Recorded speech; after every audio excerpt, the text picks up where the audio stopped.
Jai Gurudev students. Uh, Today we will continue the next topic. We have discussed the algae, their classification, their general characteristic and reproduction. Now today we will continue the bryophyta. Okay.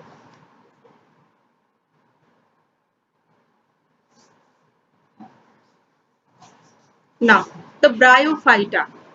आप जानते हो कि algae के बाद जो development हुई, ठीक है, वो ब्रायोफाइटा की हुई। अगर एम्ब्रियोनिक डेवलपमेंट इसका देखते हैं तो फर्स्ट डेवलप द ब्रायोफाइटा, ठीक है। And why, what is the important characteristic of the bryophyta, we will discuss, okay, one by one.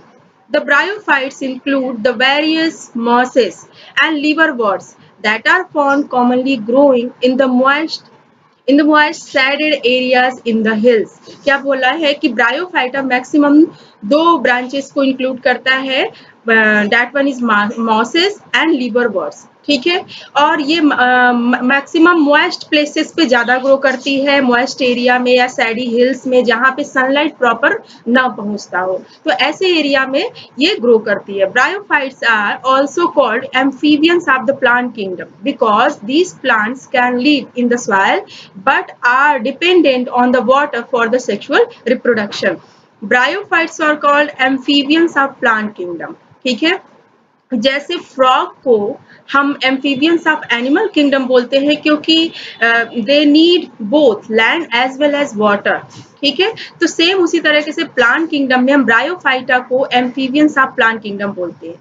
Y, because they grow on the land area, वो soil में grow करती है और जीवित रहती है, बट अपने रिप्रोडक्शन के लिए, सेक्सुअल रिप्रोडक्शन के लिए उसे वाटर की जरूरत पड़ती है, ठीक है। तो ये दोनों area, soil as well as water, दोनों एरिया की जरूरत होती है, जिसे हम इसलिए इसको हम एम्फीबियंस ऑफ प्लांट किंगडम बोलते हैं।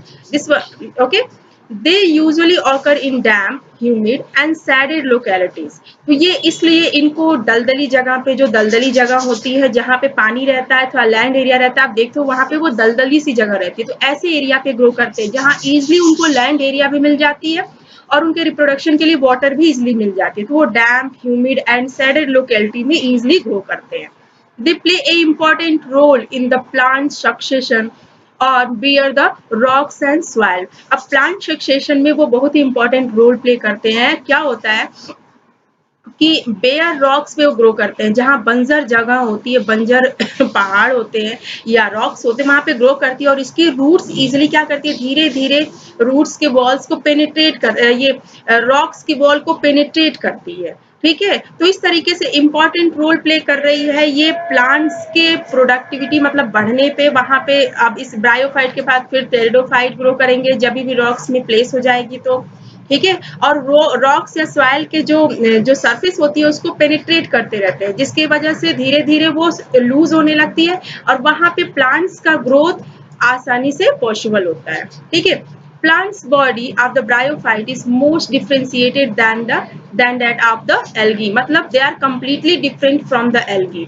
algae की plant body हम देखते हैं तो they are divided of root like, shoot like and stem like structure, but here completely different। यहाँ पे ऐसी body नहीं पाई जाती है, थोड़ी सी developed होती रहती है। It is a thallus like and prostate are erect and attached to the substratum by unicellular multicellular rhizoids।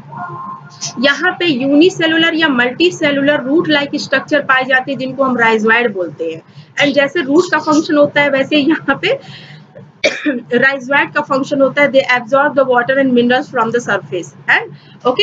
And prostate and erect body, इनकी जो अपर सरफेस होती है, जो स्टेम लाइक स्ट्रक्चर होती है, वो इरेक्ट होती है, ठीक है। प्रोस्टेट होती है, प्रोस्टेट या इरेक्ट हो सकती है।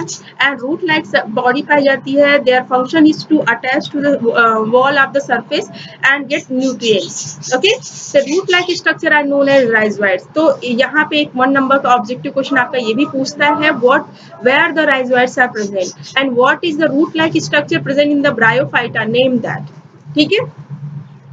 They lack true root, stem and leaf। You underline this one, they lack root, stem and leaf। इनके पास root like, shoot like या leaf जैसी structure पूरी तरह से true root या true stem या true leaf absent होती है।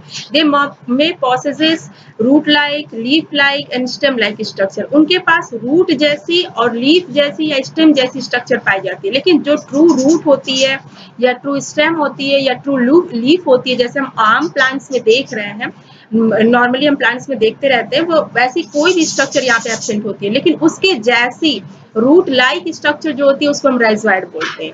ठीक है, ऐसे leaf like structure and stem like structures are present there. They may possess root-like, leaf-like and stem-like structure. The main plant body of the bryophyte is haploid. अब यहाँ पे क्या बोला है, आप देख रहे हो जो प्लांट बॉडी आपको दिखती है ब्रायोफाइटा की, हर प्लांट बॉडी की दो बॉडी हो सकती है, प्लांट बॉडी हो सकती है, वो डिप्लॉयड और हैप्लॉयड दो टर्म में इनकी पूरी लाइफ साइकिल घूमती रहती है। तो इनकी मेन प्लांट बॉडी हैप्लॉयड होती है, मतलब यंग होती है। ठीक है, now they reproduce, यहाँ पे ये हाइड कर गया है, आप यहाँ पे ये सेंटेंस समझ लो, they reproduce gametes, produces gametes, hence they are called the gametophyte। जो हैप्लॉयड प्लांट बॉडी होती है वो गैमेट्स प्रोड्यूस करती है, इसीलिए उसको हम गैमेटोफाइट बोलते हैं। जो हैप्लॉयड, जैसे उसकी जो रूट लाइक और लीफ लाइक स्ट्रक्चर जो दिखेगी आपको, बुक में स्ट्रक्चर भी बनाया आप देख सकते हो, वो प्लांट बॉडी के पास कैपेसिटी होती है गैमेट्स प्रोड्यूस करने की, और उसी हैप्लॉयड बॉडी को हम क्या बोलते हैं, गैमेटोफाइट, जो हमें ज्यादातर दिखती है। ठीक है, the sex organs in the bryophytes are multi cellular. जो इसकी सेक्स ऑर्गन होती है, गैमेट्स होती है, वो मल्टी सेलुलर होती है। ठीक है, the male sex organ is called antheridium. Never forget what is the male sex organ called the antheridium. They produce biflagellated antherozoids. ये जो मेल सेक्स ऑर्गन है उसको हम एंथेरिडियम बोलते हैं, and they have a capacity to produce the biflagellate, मतलब दो flagella पाई जाती है, और उसको हम क्या बोलते हैं, एंथेरोजोइड्स बोलते हैं। ठीक है, and female sex organ are called archegonium. Female sex organ को क्या बोलते हैं, archegonium. What is the shape, is flask shape and produce the single egg. ये जो आर्चिगोनियम होती है ये फ्लास्क शेप की होती है और एक सिंगल एग प्रोड्यूस करती है। ठीक है, देन अब यहाँ पे फिर से एक बार रिवाइज कर लो, the male sex organ are called the antheridium, they produce the biflagellate antherozoids. Biflagellate, दो फ्लैजिला पाई जाती है एंथेरोजोइड्स में, एंड जो फीमेल सेक्स ऑर्गन है that one is known as archegonium, they produce single egg. Antherozoids are released into the water where they come in contact with the archegonium. Antherozoids antheridium से एंथेरोजोइड्स पानी में release हो जाती है, and after then पानी में ही क्या होती है, आर्चिगोनियम फॉलिंग डाउन, मतलब गिर जाती है, और आर्चिगोनियम में ही फर्टिलाइजेशन हो जाती है। ठीक है, and antherozoids fuses with the egg to produce the zygote, and after then antherozoids archegonium में जो एग सेल प्रोड्यूस रहती है, सिंगल एग सेल रहती है, यही एंथेरोजोइड्स स्विम करके आर्चिगोनियम के पास आती है, और आर्चिगोनियम से एग के पास पहुंचती है, और एग से फर्टिलाइजेशन होने के बाद जाइगोट बनाती है। जैसे आपने सुना है कि male and female gametes fertilize होकर जाइगोट बनाते हैं, तो या मेल गैमेट्स को हम बोलते हैं antherozoids, and female gametes that one is egg, they are located inside the archegonium. Okay, zygote do not undergo reduction division immediately. अब रिडक्शन डिवीजन जैसे मतलब मियोसिस, मतलब इनमें कोई भी डिवीजन नहीं होती है डायरेक्टली, तुरंत कोई डिवीजन नहीं होती है। ठीक है, कोई रिडक्शन। अब रिडक्शन डिवीजन का मतलब होता है मियोसिस, एक सेल से चार, हमेशा सेक्स सेल में मियोसिस की प्रोसेस होती है। ठीक है, और वेजिटेटिव सेल्स में माइटोसिस होती है। तो यहाँ पे डायरेक्टली या इमीडिएटली ये रिडक्शन प्रोसेस नहीं होती है। They produce a multi cellular body called the sporophytic.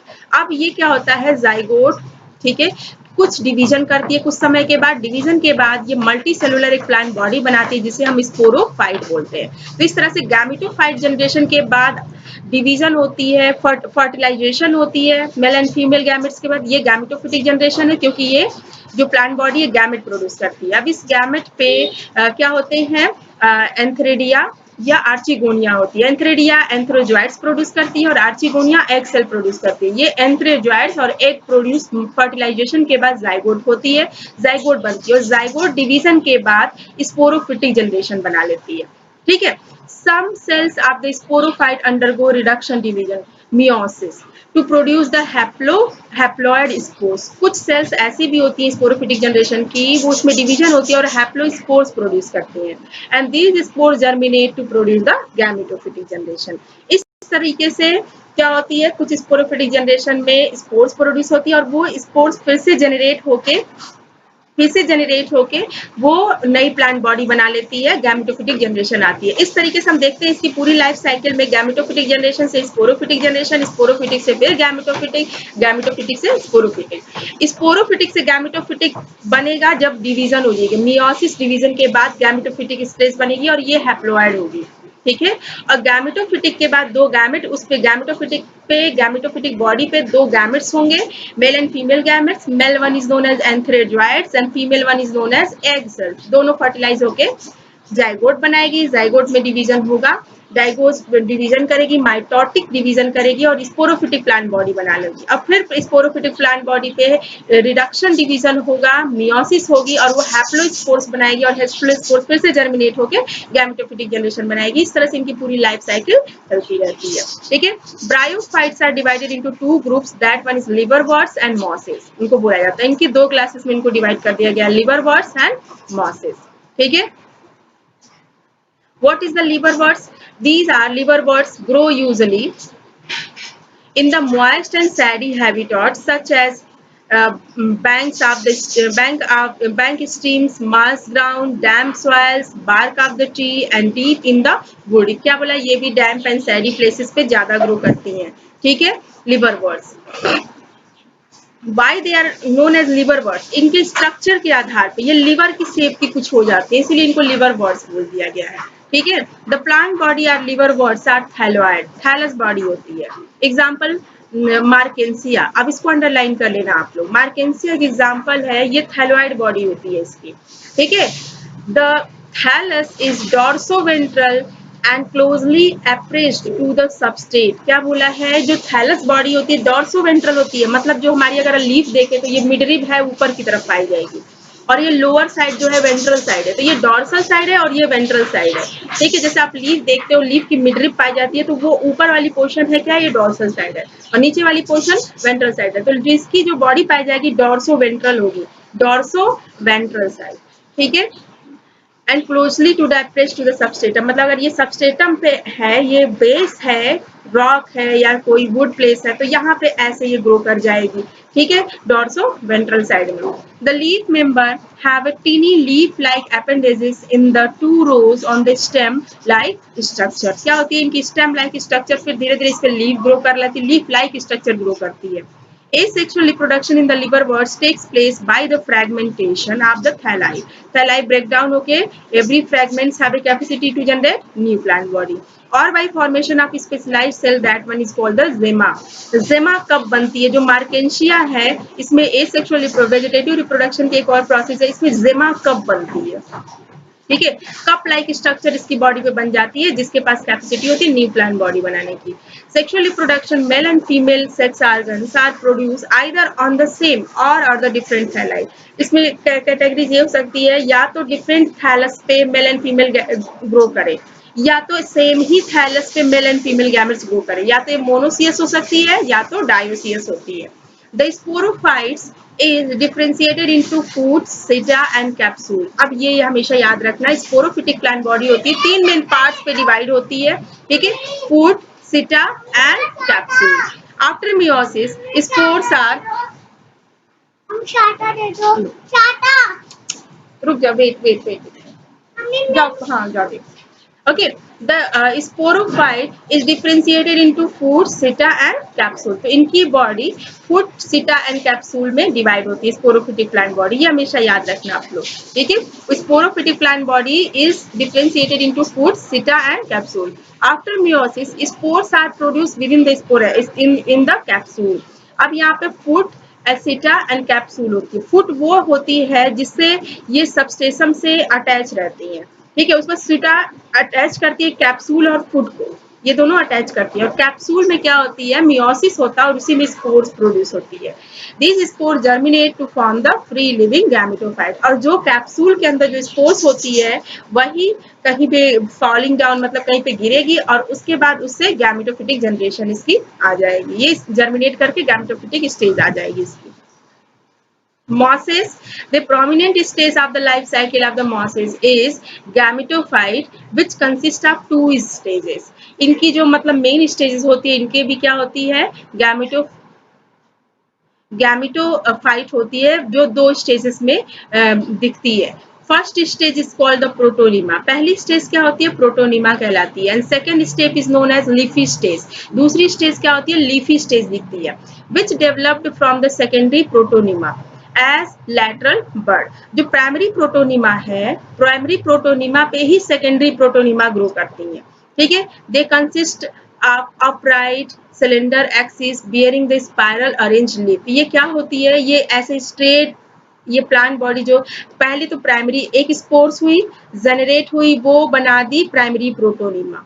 Primary protonema पे सेकेंडरी प्रोटोनिमा जनरेट कर गई. अब सेकेंडरी प्रोटोनिमा पे लीफ लाइक स्ट्रक्चर्स आ जाती है. ठीक है, देखो यहाँ पे अब प्राइमरी प्रोटोनिमा और सेकेंडरी प्रोटोनिमा का थोड़ा सा कैरेक्टरिस्टिक बताया है. Secondary protonema consist upright cylinder axis bearing this spiral arrange leaf. जो सेकेंडरी प्रोटोनिमा है वो एक्सिस ऐसे स्टेम लाइक जैसे खड़ी रहती है और उसी पे लीव्स अरेंज हो जाती है. और लीव्स कैसी अरेंज होती है, स्पाइरल होती है. ठीक है, स्पाइरल ऐसे अरेंज होती हैं. Vegetative reproduction in the mosses is by fragmentation. Fragmentation process के द्वारा होती है. And budding in the secondary protonema. कभी कभी क्या होती है, सेकेंडरी प्रोटोनिमा में बर्डिंग हो जाती है, वो छोटे छोटे पीसेस में टूट जाती है बर्ड, अब बर्ड ही नए प्लांट बॉडी बना लेती हैं. Sexual reproduction. In the sexual reproduction, the sex organ antheridia. Sexual reproduction में जो sex organ है, that one is known as antheridia and archegonia are produced at the apex of the leaf सूटी. जो secondary protonema है, secondary protonema पे ही antheridia या archegonia grow कर जाती है. और after then antheridia में क्या होती है, antherozoites produce होती हैं. और archegonia में के अंदर egg cell produce होती हैं, ये antheridia. और आर्चिगोनिया के अंदर जो एग सेल्स होती है, यही फर्टिलाइज होके जाइगोट बनाती हैं. जाइगोट डिवीजन होके sporophyte cell, sporophytic plant body बना लेती है. फिर स्पोरोफिटिक प्लांट बॉडी में को ही 3 पार्ट्स में डिवाइड हुआ है, फुट, सिटा एंड कैप्सूल. कैप्सूल के अंदर स्पोर्स आती हैं और इस तरह से हर एक स्पोर्स के पास जैसे ही मैच्योर होती है कैप्सूल, ब्रस्ट कर जाती है और स्पोर्स गिर जाते हैं सॉइल पे. They falling down on the surface and after then they grow into a new plant body. That one is known as gametophytic generation. Okay students, these are all the basic characteristic of the bryophyta. ठीक है, इसमें main जो important इसमें जो structures आई है, that one is कि इनमें जो सेक्स सेल्स होती है उसको एंथ्रेडिया एंड आर्चिगोनिया बोलते हैं. ठीक है, एंथ्रेडिया एंथ्रेजॉइट्स प्रोड्यूस करती है and archegonia egg cell produce करती है. दोनों फर्टिलाइज होके जाइगोट बनाती हैं. जाइगोट धीरे धीरे डिवीजन के बाद, डायरेक्ट डिवीजन नहीं होती है, कुछ समय के बाद इसमें डिवीजन होती है और स्पोरोफिटिक प्लांट बॉडी बना लेती है. स्पोरोफिटिक प्लांट बॉडी को 3 मेन पार्ट में डिवाइड कर दिया गया. फुट नीचे का बेस, उसके बाद सीटा स्टेम लाइक स्ट्रक्चर, फिर कैप्सूल ऊपर की तरफ गुंबद की तरह से आकार की पाई जाती है. इसी कैप्सूल के अंदर स्पोर्स पाई जाती है और ये स्पोर्स कहीं भी गिर के या ब्रश करने के बाद, कैप्सूल ब्रस्ट होने के बाद, capsule falling down on the surface and after them spores are coming outside and each spores have a capacity to generate a new plant body. That one is known as gametophytic. तो gametophytic generation division के बाद बनती है, इसलिए haploid होती है. और sporophytic generation fertilisation के बाद बनती है, इसलिए ये डिप्लॉइड होती है. ओके, जय गुरुदेव स्टूडेंट्स.